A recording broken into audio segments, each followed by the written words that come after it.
Okay, this is part 2 of Seedah. Come close to the camera. Chapter 2, It Spreads. It was hard for Seedah not to think of the ghost as being her father. It raised so many questions. Feeling as if the very foundations of the earth she had always walked on were being turned upside down, Seedah decided it was time for her and Kun to go for a walk to her thinking spot. As they meandered along the path, enjoying the sunshine and the colors and sounds of the rainforest, they were quiet until they arrived at the big gray rock where they could sit and look over the valley below.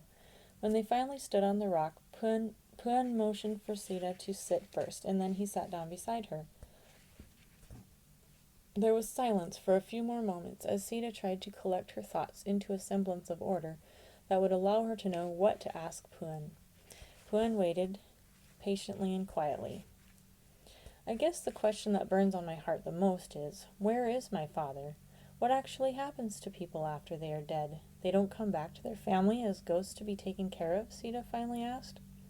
No, Seedah, Pun said quietly. If you did see your father, he would be coming back to help you, not to get something from you. Since he did what was right in the Father's eyes with his life, he is well taken care of right now. Harvesting what you've planted, getting back what you've given out, is a principle that is at work not only in this life, but also for eternity. As he took good care of his family and friends, to the point of giving his life for you, so the Father takes care of all his needs, now to the point of abundance and rivers of pleasure. As it says in the book the Father wrote for those who come back to him, in his presence is fullness of joy, and at his right hand are pleasures forevermore. And at his right hand is where people go who have done good to others.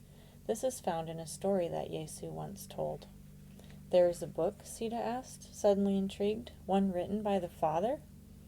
Yes, but unfortunately those who possess it have not yet translated it into your language, or brought it to your land, Pun said, his voice tinged with sadness. Such disappointment filled her heart that tears sprang to her eyes. Pun put his arm around her and gently dried her tears with his other hand. On a sunny day, Seedah stood under her house, hanging up the clean, wet clothes, when her friend Wen passed by and turned to visit with her. We have a bad spirit at our house, Wen said. We've already called the Buddha to come and pray over the house, but it hasn't helped. We are thinking of asking the witch doctor now. Wen shuddered. That witch doctor gives me the creeps, though, she confided in a whisper. But then so does the bad spirit. What is the bad spirit doing? Seedah asked.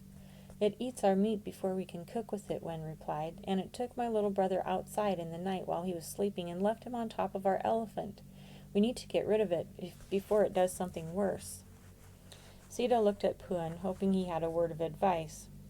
Yesu gives you authority over all the bad spirits, Seedah heard Pun's words inside of her. Go and free your friends from their tormentors. Turning back to her friend Wen, Seedah said, I recently met someone who told me how to help you with the bad spirit. Would it be all right if I come to your house and pray over it? Wen shrugged her shoulders. It's worth a try, she answered. After Seedah had hung up the last of the clothes, she walked with her friend over to her house. Up the ladder and into the house they went. After Seedah's eyes adjusted to the comparatively dark inside of the house, she looked around. She saw Wen's mother, sitting in the corner by the door, working on a cross-stitch for a bag she was making. Are you in good health, Auntie? She asked. Good health, the older woman replied, looking up and smiling.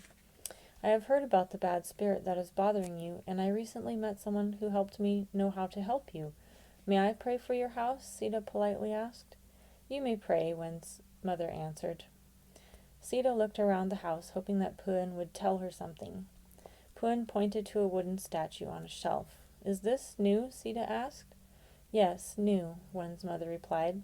A passing merchant sold it to me at the marketplace. Pun says that the bad spirit is attached to this statue, Seedah told her. Would it be all right for me to burn it? The older woman thought for a moment, then said, Yes, burn it. If it gets the bad spirit away, it will be worth it. We might as well try it. Picking up the small wooden statue, Seedah carried it to the fire pan and gently tossed it in. After a few moments, it caught on fire and started to burn. An odd hissing sound filled the air as it burned. Finally there was nothing left of the statue but ashes. By the authority that Yesu has given me to act for him, I tell you, bad spirit, to leave and never return, Seedah said, looking at the ashes. Turning to Wen and her mother, she respectfully thanked them and wished them good health. Then she walked out the door of their house, back into the sunshine. A few days later, Wen came by Seedah's house again to tell her that they had no more problems with the bad spirit. Wen thanked her for coming over and praying. Seedah could tell that Wen was curious about her new friends, but neither of them really knew what to say about it, so that conversation would wait for another day. A few weeks later, one of Wen's friends was severely ill, and the Buddha had been over to his house, but could not help him. Wen remembered how Seedah had helped her when the Buddha could not, and she told her story to her friend's family. Boone's family wasn't sure, so they tried the witch doctor next, but Boone only grew more ill. Then Boone's sister found Wen, and Wen found Seedah. "Seedah," Wen called to her as she came up to her house. Hearing her friend's voice, Seedah came out the door and looked down the ladder. "What is it?" she asked. Wen told Seedah her friend's story and asked if she thought she could help. Again Seedah looked at Puen for guidance. "Yesu's father is the great healer. Yesu sends you to heal people in his absence as he did when he was here," Puen's voice said inside of her. Stepping down the ladder, Seedah went with her friend. When they arrived at Boone's house, his parents were waiting anxiously outside. They took Seedah inside to see their son. Boone lay on his bed mat, sweating and shivering. Seedah knew that this sickness was meant to kill him. Taking Boone's hand, Seedah commanded the sickness to leave by Yesu's power that she now knew that Yesu had given her for this purpose. Boone stopped shaking and sat up. "I'm hungry," he said. His relieved mother went to get him some food. As Wen and Seedah left Boone's house, Wen finally could wait no longer. As they walked along the path mottled with the sunlight shining through the tree branches overhead, Wen asked, "Who is this Yesu? Who is this Yesu, and what has happened to you?"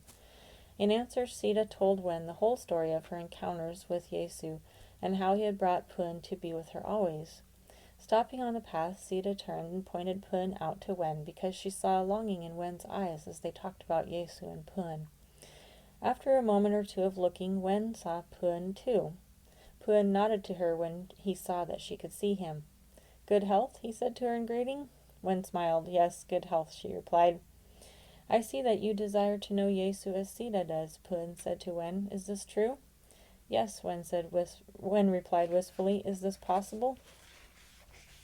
"Not only is it possible," Puen answered her, smiling, "it is also what Yesu and his father desire." With that, Puen doubled himself before their very eyes. Now they saw two of him standing there on the path, and one came to stand by Wen, while the other stood by Seedah. Seedah and Wen looked at each other and burst into delighted laughter. "Thank you, Yesu," they said in unison, and laughed together again. The two Puens just stood by, smiling in obvious delight. When they arrived back at their part of the village, they said goodbye to each other at Wen's house, and Seedah strolled leisurely towards her house. As she was passing her friend Ui's house, she noticed a hunk of pork sitting on a sort of mat made of banana leaves under Ui's house, waiting to be prepared for cooking. Unfortunately, a short, stocky, meat-eating bad spirit was squatting beside the pork. Ui came out of the house and stopped short on seeing the bad spirit. Just then Ui's little sister burst out of the jungle, running towards the house. Ui saw the bad spirit's round head with its short, spiky hair turned from the pork to look at her little sister. Her dark eyes rounded in terror for her sister's safety. The bad spirit might forget about the meat and take her sister away instead, never to be seen again. Seedah could feel Ui's fear from where she stood. Looking at Puen, who nodded to her, Seedah stepped closer to the bad spirit, who stood up on its short legs, and looked defiantly at her. "Yesu says you have to go now. You may not touch the little girl or the meat. Be gone and never return," Seedah commanded. Suddenly the bad spirit's beady eyes darted to the place right behind her, and he let out a shriek and disappeared into the jungle as quickly as his little legs could carry him. Looking over her shoulder to the place behind her, Seedah saw 3 of the tall bronze-skinned warriors whom she had seen before standing there with their hands on the hilts of their swords, watching the place where the little demon had fled to amongst the palm trees and undergrowth of the rainforest. She couldn't help but breathe a thank you to Yesu, who had seen the plight of her people and given them such authority over their former tormentors. Suddenly she was aware of Uyi again, who had let out her breath and sat down trembling on the porch with her feet on the top rung of the ladder. Her little sister had seen the demon rush past her, but was not as aware of what had happened as Uyi and Seedah were. Seedah stood on the ladder and reached up to hold Uyi's hand while she composed herself. Uyi looked at Seedah with questions in her eyes, but neither said anything. After a while, Uyi took a deep breath and stood up and came down the ladder as Seedah got out of her way. "Thank you," she murmured to her friend as she began to prepare the pork for cooking. Seedah smiled, nodded, and turned to walk away, knowing they would talk about it later. Later came, and Seedah shared with Uyi, as she had with Wen, all that Yesu had done for her. Uyi, too, met Puen, and he came to be with her, as he had done for Wen. The three friends started to go for walks out to the rock overlooking the valley, to be together and talk about Yesu, and to talk with Puen together. One day, as they were coming back from the rock, talking and laughing together, they walked by the witch doctor's house. Sitting cross-legged under her house, she was preparing some kind of a potion for her work. As she looked up and saw them, she gave them the evil eye, and Seedah was sure that she saw Puen and didn't like him at all. For the first time, Seedah noticed a tall, lean, gray figure standing beside the witch doctor, directing her with his long, bony finger. He wore a long, flowing, hooded robe. Though she couldn't see his face very well as he followed the witch doctor's gaze, she was sure he was scowling at them as they passed by. She looked at Puen questioningly. "It is her spirit guide who helps her in her work," Puen explained simply. "What do they have against you?" Seedah asked. "They work ultimately for the ancient dragon," Puen replied patiently. "They have chosen to side with Yesu's archenemy, although she doesn't fully understand about Yesu. He recognizes me as the spirit of Yesu and his father. He is angry that his captives may get free. She is only upset that she is losing business." "Then she has heard about Wen and Boone and Uyi, how they were helped without her?" Seedah queried. "She knows, yes," Puen answered. "Should I be afraid?" Seedah inquired a little nervously. "What will she do to me?" Puen looked at her and smiled. "Silly girl," he pretended to scold her. "Have you not seen the warriors of Yesu who fight for you? Her magic is powerless against you, the treasured and beloved one of Yesu. But if she were allowed to kill you and your friends, you would go straight to Yesu's place, which is far better than your homes here. You can't lose, and no matter what happens, I will be right here with you. Neither she nor anyone else can ever take me from you." Seedah smiled at Puen with thankfulness filling her heart. He smiled back and put his arm around her. The new year had come, and Seedah's mother wanted Seedah and her brother to come with her to visit the little Buddhist temple in a nearby village, to give her prayers for good health and good luck for her family to the Buddha there.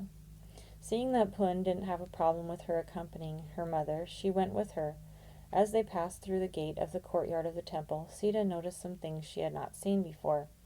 Perched on top of the 2 trees outside the door of the temple were 2 small, blue-gray dragons about the size of a pig, with bat-like wings folded at their sides. They frowned down on her when they saw Puen walking beside her, but they did not move from their places. The stone dragons on either side of the door to the temple had small bat-like creatures resting on them. They also watched her and Puen with their small red glowing eyes as they walked by, but did not move. Entering the temple itself, they stopped for a moment to let their eyes adjust to the inside light that drifted in the small window openings and glowed softly from candles. At the front of the room sat the golden statue of Buddha, flanked by monks with their shaved heads and orange robes. The monks didn't seem to notice Puen at all, nor did they frown at Seedah, but the weird-looking creature sitting on Buddha's head started and looked like it wanted to attack Seedah. Puen stared at it sternly, and it backed down, withdrawing behind Buddha's head and peeking around his hanging earlobe. Seedah tried to pretend not to notice the weird things she had never seen before, since no one else could see them, but she was dying to ask Puen all about them. The reason she didn't is that it felt so heavy and dark in there. She felt as if it was hard to breathe. Finally, it was her mother's turn to lay her papers, on which her prayers were written, in front of the Buddha, and they got through the chanting and all of that. When they finally passed again through the gate of the courtyard, Seedah breathed a sigh of relief. Walking behind her mother and brother, Seedah turned to Puen. What was that all about? Her thoughts questioned him. You probably already know that the creatures in the trees and on the stone dragons were guarding spirits of the temple, Puan replied. Yes, I thought so, but what was the weird one on Buddha's head? Seedah asked. That is the one whose job it is to keep the people's eyes covered so that they do not understand what is really happening there. He keeps them deceived so they will keep following the Buddha and believing what he taught, Puan explained. But wasn't Buddha a good man? Seedah asked. We have always tried to follow his example. He had some good ideas and he did the best he could, Puan said. But he was only human and he did not know Yesu, so he was bound to have some erroneous ideas also. And now the people take refuge in him instead of the Father who made them. Revered images are an easy home for demon spirits who come in and attach themselves to the images in order to cause people to continue to worship the image because they know this is repulsive to the Father and harmful to the people. At supper that night, Seedah had much on her mind. After supper, they all laid down on their bed mats and drifted off to sleep. In her dreams, one of Yesu's tall warriors came to her, took her hand, and helped her stand up. Taking her arm, he shot up suddenly through the roof of her house, through the clouds above, and into a vast place where he let go of her arm and stepped behind her. The place defied description. The huge floor in front of her looked like the calmest and biggest pond imaginable that had frozen clear and smooth. Yesu's warriors were everywhere.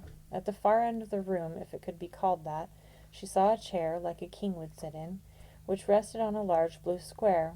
Around the royal chair were 4 warriors who were different than the ones she had recently become accustomed to seeing.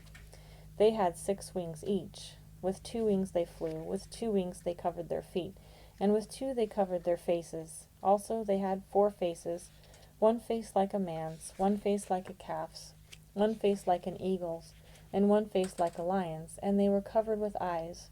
They continually spoke to each other, in loud voices, about the awesomeness of the king who sat between them. Unable to stop herself, Seedah came closer. She had to get a better view of this king. He was much larger than any of the warriors, and from the waist up he looked like a man, but from the waist down he looked like fire. All around him was a green glow, like a rainbow type of a glow. On seeing her approaching him, the king smiled at her. "Welcome, Seedah," he said to her. Awestruck almost to the point of speechlessness, Seedah managed to ask in a small voice, Who are you?" "I am Yesu's father," the king replied in his great voice, which sounded like a large waterfall. Overwhelmed with emotion and awe, Seedah dropped to her knees and bowed her head. Suddenly she awoke, laying in the cozy darkness of her own home on her bed mat. She took a deep breath and went back to sleep with pictures of that amazing place still filling her mind's eye. To be continued.